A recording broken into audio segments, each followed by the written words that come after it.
तो हेलो दोस्तों, तो आज हम स्टार्ट करें भगवत गीता 2 का श्लोक। वैश्य विनाशिनी नियते ये निजम यम कथ स पुरुष पाथ क घाति हंति कर्म। हे पाथ, जो व्यक्ति यह जानता है कि आत्मा अविनाशी है, अजन्मा है, शाश्वत तथा अव्यय है, वो भला किसी को कैसे मार सकता है या मरवा सकता है। तात्पर्य, प्रत्येक वस्तु की समुचित उपयोगी होती है और जो ज्ञानी होता है वह जानता है कि किसी वस्तु का कहाँ और कैसे प्रयोग किया जाए। इसी प्रकार हिंसा की भी अपनी उपयोगिता है और इसका उपयोग इसे जानने वाले पर निर्भर करता है। यद्यपि हत्या करने वाले व्यक्ति को न्याय संहिता के अनुसार प्राणदंड दिया जाता है, किंतु न्यायाधीश को दोषी नहीं ठहराया जा सकता, क्योंकि वह न्याय संहिता के अनुसार ही दूसरे व्यक्ति पर हिंसा किए जाने का आदेश देता है। मनुष्यों के विधि ग्रंथ मनु संहिता में इसका समर्थन किया गया है कि हत्यारों को प्राण दंड देना चाहिए, जिससे उसे अगले जीवन में अपना पाप कर्म भोगना ना पड़े। अंत में राजा द्वारा हत्यारों को फांसी का दंड एक प्रकार से लाभप्रद है। इस प्रकार जब कृष्ण युद्ध करने का आदेश देते हैं तो यह समझ जाना चाहिए कि हिंसा परम न्याय के लिए है, और इस तरह अर्जुन को इस आदेश का पालन यह समझ कर करना चाहिए कि कृष्ण के लिए किया गया युद्ध हिंसा नहीं, क्योंकि मनुष्य या दूसरे शब्दों में आत्मा को मारा नहीं जा सकता। अंत में न्याय के हेतु तथाकथित हिंसा की अनुमति है। सरल क्रिया का प्रयोजन रोगी को मारना नहीं, अपितु उसको स्वस्थ बनाना है। अंत में कृष्ण के आदेश पर अर्जुन द्वारा किए जाने वाला युद्ध पूरे ज्ञान के साथ हो रहा है, उसे पाप फल की संभावना नहीं है। वासी से जीर्णान यथा व्यायन नवीन गृहति नरो प्राणित तथा शरीर व्याय जीड़ा न्यायनी सहित नवानी देह्य। जिस प्रकार मनुष्य पुराने वस्त्रों को त्याग कर नए वस्त्र धारण करता है, उसी प्रकार आत्मा पुराने तथा व्यर्थ के शरीरों को त्याग कर नवीन भौतिक शरीर धारण करता है। तात्पर्य, अणु आत्मा द्वारा शरीर का परिवर्तन एक स्वीकृति तथ्य है। आधुनिक विज्ञानी जिन तक जो आत्मा के अस्तित्व पर विश्वास नहीं करते, पर साथ ही हृदय के से शक्ति साधना की व्याख्या भी नहीं कर पाते, उन परिवर्तनों को स्वीकार करने को बाध्य है, जो बाल काल के कौमारावस्था और फिर तरुण अवस्था तथा वृद्धावस्था में होते रहते हैं। वृद्धावस्था से ही यही परिवर्तन दूसरे शरीर में स्थानांतरित हो जाता है। इसकी व्याख्या एक पिछले श्लोक में की जा चुकी है। अणु आत्मा का दूसरे शरीर में स्थानांतरण परमात्मा की कृपा से संभव हो पाता है। परमात्मा अणु आत्मा की इच्छाओं की पूर्ति उसी तरह करते हैं जिस प्रकार एक मित्र दूसरे की इच्छा पूर्ति करता है। मुंडक तथा श्वेतातर उपनिषदों में आत्मा तथा परमात्मा की उपमा दो मित्र पक्षियों से दी गई है, जो एक ही वृक्ष पर बैठे हैं। इनमें एक पक्षी अणु आत्मा वृक्ष फल को खा रहा है और दूसरा पक्षी कृष्ण अपने मित्र को देख रहा है। यद्यपि दोनों पक्षी समान गुण वाले हैं, किंतु इनमें से एक भौतिक वृक्ष के फलों पर मोहित है, किंतु दूसरे अपने मित्र के कार्यकलापों का साक्षी मात्र है। कृष्ण साक्षी पक्षी है और अर्जुन फल भोक्ता पक्षी है। यद्यपि दोनों मित्र सखा है, किंतु फिर भी एक स्वामी है और दूसरा सेवक है। अणु आत्मा द्वारा इस संबंध की विस्मृति ही उसके एक वृक्ष से दूसरे पर जाने या एक शरीर से दूसरे में जाने का कारण है। जीव आत्मा प्राकृतिक शरीर रूपी वृक्ष पर अत्यधिक संघर्षशील है, किंतु जीव ही वह दूसरे पक्षी को परम गुरु के रूप में स्वीकार करता है। जिस प्रकार अर्जुन कृष्ण का उपदेश ग्रहण करने के लिए स्वच्छता से उनकी शरण में जाते हैं, तो ही परंत पक्षी तुरंत सारे शोकों से विमुक्त हो जाता है। मुंडक उपनिषद तथा श्वेताश्वतर उपनिषद समान रूप से इसकी पुष्टि करते हैं। समाने विच्छे पुरुषो निगमस निश्चय सोचित मोहामोन जुष्टा यथा परशासनतमस्य महिमा मंत्रित शोका। यद्यपि दोनों पक्षी एक ही हैं, यद्यपि दोनों पक्षी एक ही वृक्ष पर बैठे हैं, किंतु फल खाने वाले पक्षी वृक्ष के फल के भोक्ता रूप में चिंता तथा विषाद के में निगम है। यदि किसी तरह वह अपने मित्र भगवान की ओर उन्मुख होता है और उनकी महिमा को जाने लेता है, तो वह कष्ट भोगने वाला पक्षी तुरंत समस्त चिंताओं से मुक्त हो जाता है।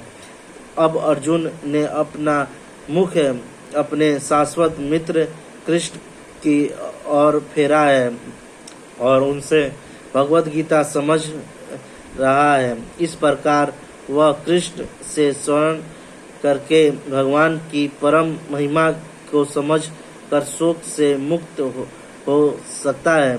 यहाँ भगवान ने अर्जुन को उपदेश दिया है कि वह अपने पितामह तथा गुरु के देहांतरण पर शोक प्रकट न करे, अपितु उसे उस धर्म युद्ध में उनके शरीर का वध करने में प्रसन्न होना चाहिए, जिससे वह सब विभिन्न शारीरिक कर्म फलों से तुरंत मुक्त हो जाए। बल विधि पर या धर्म युद्ध में प्राणों को अपवर्तित करने वाला व्यक्ति तुरंत शारीरिक पापों से मुक्त हो जाता है और उच्च लोकों को प्राप्त होता है। अंत में अर्जुन का शोक करना युक्ति संगत नहीं है। नैन चिन्ह शास्त्रीय नैन दहित पावक न चैन के दंत यापो न शोषित मारुत। यह आत्मा न तो कभी किसी शस्त्र द्वारा खंड खंड किया जा सकता है, न अग्नि द्वारा जलाया जा सकता है, न जल द्वारा भिगोया या वायु द्वारा सुखाया जा सकता है। तात्पर्य सारे हथियारों, तलवारों, आग्नेयास्त्रों, वर्षा के अस्त्र, चक्रवात आदि आत्मा को मारने में असमर्थ है। ऐसा प्रतीत होता है कि आधुनिक आग्नेयास्त्रों के अतिरिक्त मिट्टी, जल, वायु, आकाश आदि के भी अनेक प्रकार के हथियार होते हैं। यहाँ तक कि आधुनिक युग के नाविकों को हथियारों की गणना भी आग्नेयास्त्रों में की जाती है, किंतु पूर्व काल में विभिन्न पार्थिव तत्व से बने हुए हथियार होते हैं। आग्नेयास्त्रों के सम्मान जल के ऋण हथियारों से किया जाता है, जो आधुनिक विज्ञान के लिए आघात है। आधुनिक विज्ञान को चक्रवात हथियारों का भी पता नहीं है। जो भी हो, आत्मा ना तो कभी खंड खंड किया जा सकता है, ना किन्हीं वैज्ञानिक हथियारों से उसका संसार किया जा सकता है, चाहे उनकी संख्या कितनी भी क्यों ना हो। मायावादी इसकी व्याख्या नहीं कर सकते कि जीव किस प्रकार अपने अज्ञान के कारण उत्पन्न हुआ है और तत्पश्चात माया की शक्ति से आवृत हो गया है। न ही आदि परमात्माओं से जीवों को विलग कर पाना संभव था। प्रयुक्त सारे जीव परमात्मा से विलग हुए अंश हैं। चूँकि वे सनातन अणु आत्मा है, अंत में माया द्वारा आवृत होने की उनकी प्रवृत्ति स्वाभाविक है और इस तरह वे भगवान की संगति से प्रत्येक हो जाते हैं। जिस प्रकार अग्नि के संबुलिंग अग्नि से विलग होते ही बुझ जाते हैं, यद्यपि इन दोनों के गुणों समान होते हैं। वारा पुराणों में जीवों को परमात्मा का भिन्न अंश कहा गया है।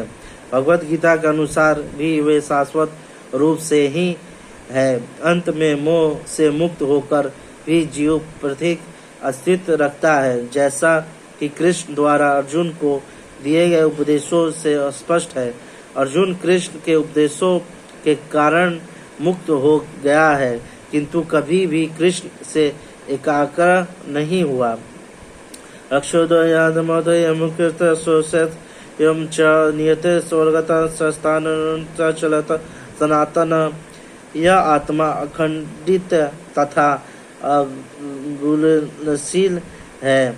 इसे ना तो जलाया जा सकता है, ना ही सुखाया जा सकता है। यह शाश्वत, सर्वव्यापी, अविकारी, स्थिर तथा सदैव एक सा रहने वाला है।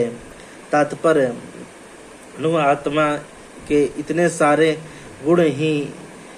गुण यही सिद्ध करते हैं कि आत्मा पूर्ण आत्मा का अणु अंश है और बिना किसी परिवर्तन के निरंतर उस तरह बना रहता है। इस प्रसंग में अतएव को व्यक्त करना कठिन है, क्योंकि अणु आत्मा कभी भी परम आत्मा के साथ मिलकर एक नहीं हो सकता।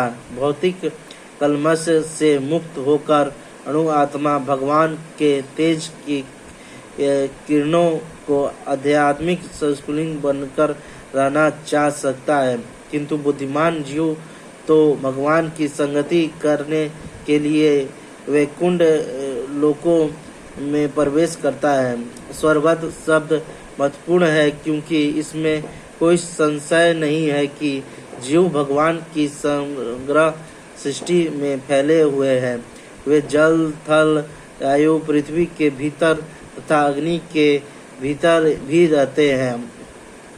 जो यह मानता है कि वह अग्नि में स्वाहा हो जाते हैं, वह ठीक नहीं है, क्योंकि यहाँ कहा गया है कि आत्मा को अग्नि द्वारा जलाया नहीं जा सकता। अंत में इसमें संदेह नहीं है कि सूर्यलोक में भी उपयुक्त प्राणी निवास करते हैं। यदि सूर्यलोक में निर्जन हो तो स्वर्गत शब्द निरर्थक हो जाता है। अमुच्यते यमुच्यते यामिके यमुच्यते तस्मैदेव निवेदित्य नानुशिष्ट चतुर्मुषिता। यह आत्मा तक अकल्पनीय तथा अपरिवर्तनीय कहा जाता है। यह जानकर तुम्हें शरीर के लिए शोक नहीं करना चाहिए।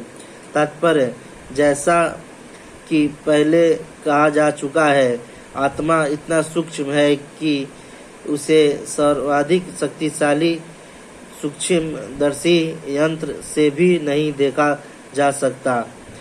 अंत में यह उद्देश्य है, जहाँ तक आत्मा के अस्तित्व का संबंध है, श्रुति के प्रमाण के अतिरिक्त अन्य किसी प्रयोग द्वारा इसके अस्तित्व को सिद्ध नहीं किया जा सकता। हमें इस सत्य को स्वीकार करना पड़ता है, क्योंकि अनुभव गए सत्य होते हुए भी आत्मा के अस्तित्व को समझने के लिए कोई भी अन्य साधन नहीं है। हमें अनेक बातें केवल उच्च प्रमाणों के आधार पर माननी पड़ती है, क्यों कोई भी अपनी माता के आधार पर अपने पिता के अस्तित्व को अस्वीकार नहीं कर सकता। पिता के स्वरूप को जानने का साधन है या एकमात्र प्रमाण माता है। इसी प्रकार वेदांत से अतिरिक्त आत्मा को समझने का अन्य उपाय नहीं है। दूसरे शब्दों में आत्मा मानवीय व्यवहारिक ज्ञान द्वारा अकल्पनीय है। आत्मा चेतना और चेतन है। वेदों के इस कथन को हमें स्वीकार करना होगा। आत्मा में शरीर जैसे परिवर्तन नहीं होते। मूलतः अविकारी रहते हुए आत्मा अनंत परमात्मा की तुलना में अणुरूप है। परमात्मा अनंत है और अणु आत्मा अति सूक्ष्म है। अंत में अति सूक्ष्म आत्मा अविकारी होने के कारण अनंत आत्मा भगवान के तुल्य नहीं हो सकता। यही भावों वेदों में भिन्न भिन्न प्रकार से आत्मा के सत्तात्व की पुष्टि करने के लिए दोहराया गया है। किसी बात का दोहराना उस तथ्य को बिना किसी त्रुटि के समझने के लिए आवश्यक है। अथ चैन नियत जात नित्य मानस मृतम तथापि एवं महाभायो नैन मर्षित। किंतु यदि तुम यह सोचते हो कि आत्मा अथवा जीवन का लक्षण सदा जन्म लेता है तथा सदा मरता है, तो भी हे महाबाहो, तुम्हारे शोक करने का कोई कारण नहीं है। तात्पर्य सदा से दार्शनिकों का एक ऐसा वर्ग चला आ रहा है जो बौद्धों के ही समान यह नहीं मानता कि शरीर के परे भी आत्मा का स्वतंत्र अस्तित्व है। ऐसा प्रतीत होता है कि जब भगवान कृष्ण ने भगवद गीता का उपदेश दिया तो ऐसे दार्शनिक विद्वान थे और लोकायुक्त तथा भीषक नाम से जाने जाते थे। ऐसे दर्शनायोग का मत है कि जीवन के लक्षण भौतिक संयोग की एक परिवस्था में घटित होते हैं। आधुनिक भौतिक विज्ञानी तथा भौतिकवादी दार्शनिक भी ऐसा ही सोचते हैं कि उनके अनुसार शरीर भौतिक तत्व का संयोग और एक अवस्था में ऐसी आती है कि जब भौतिक तथा रासायनिक तत्वों के संयोग से जीवन के लक्षण विकसित हो उठते हैं। नेतृत्व विज्ञान इसी दर्शन पर आधारित है। समर्थित अनेकाक्षर धर्म जिनका अमेरिका में प्रचार हो रहा है, इसी दर्शन का पालन करते हैं और साथ ही शून्यवादी अभक्त बौद्धों का अनुसरण करते हैं। यदि अर्जुन को आत्मा के अस्तित्व में विश्वास नहीं था, जैसा भी कि भाषिक दर्शन में होता है, तो भी उसके शोक करने का कोई कारण न था। कोई भी मानव थोड़े से रसायनों की क्षति के लिए शोक नहीं करता तथा अपना कर्तव्य का पालन त्याग देता है। दूसरी ओर आधुनिक विज्ञान तथा वैज्ञानिक युद्ध में शत्रु पर विजय प्राप्त करने के लिए न जाने कितने टन रसायन फूंक देते हैं। वे भाषिक दर्शन के अनुसार आत्मा शरीर के क्षय होते ही लुप्त हो जाता है। अंत में प्रत्येक दशा में चाहे अर्जुन इस भौतिक मान्य इस वैदिक मान्यता को स्वीकार करता कि अणु आत्मा का अस्तित्व है या कि वह आत्मा के अस्तित्व को स्वीकार नहीं करता, उसके लिए ये शोक करने का कोई कारण न था। इस सिद्धांत के अनुसार चूंकि पदार्थ से प्रत्येक क्षण असंख्य जीव उत्पन्न होते हैं और नष्ट होते रहते हैं, अंत में ऐसी घटनाओं के लिए शोक करने की कोई आवश्यकता नहीं है। यदि आत्मा का पुनर्जन्म नहीं होता तो अर्जुन को अपने पितामह तथा गुरुओं के वध करने के पाप फलों से डरने का कोई कारण न था, किंतु साथ ही कृष्ण ने अर्जुन को व्यंग्यपूर्वक महाबायो का कहकर संबोधित किया, क्योंकि उसे वैषयिक सिद्धांत स्वीकार नहीं था जो वैदिक ज्ञान के प्रतिकूल है। क्षत्रिय होने के नाते अर्जुन का संबंध वैदिक संस्कृति से था और वैदिक सिद्धांतों का पालन करते रहना ही उसके लिए शोभनीय था। जातस्य ही ध्रुवा मृत्युस्य धर्म जन्मृतस्य च तात्मस्य न तत्व शोषित। जिसने जन्म लिया है उसकी मृत्यु निश्चित है और मृत्यु के पश्चात पुनर्जन्म भी निश्चित है। अंत में अपने अप्रिय कर्तव्य का पालन तुम्हें शोक नहीं करना चाहिए। तात्पर्य, मनुष्य को अपने कर्मों के अनुसार जन्म ग्रहण करना होता है और एक कर्म अवधि समाप्त होने पर उसे मरना होता है जिससे वह दूसरा जन्म ले सके। इस प्रकार मुक्ति प्राप्त किए बिना ही जन्म मृत्यु का यह चक्र चलता रहता है।